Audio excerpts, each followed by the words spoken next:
So you're envisioning a future very rapidly. It's already here where we're already androids. And that is already the case because a human being with an iPhone is an android. Now, we're still mostly biological androids, but it isn't obvious how long that's going to be the case. And so what that means, like I've laughed for years, I have a hard drive on which everything I've worked on has now been stored since 1984.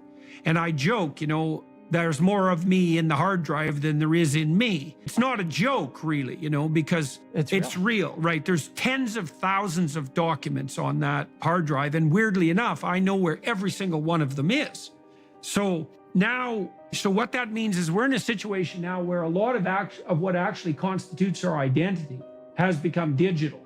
And we're already being trafficked and enslaved in relationship to that digital identity, mostly by credit card companies. Now, I would say to some degree, they're benevolent masters because the credit card companies watch what you spend and so how you behave, where you go, and they broker that information to other interested capitalist parties.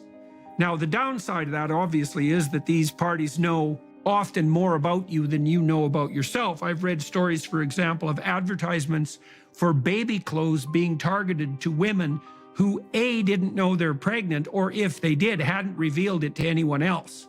Right, because, well, for whatever reason, maybe biochemical, they started to preferentially attend to such things as children's toys and clothes, and the shopping systems inferred that they must have a child nearby.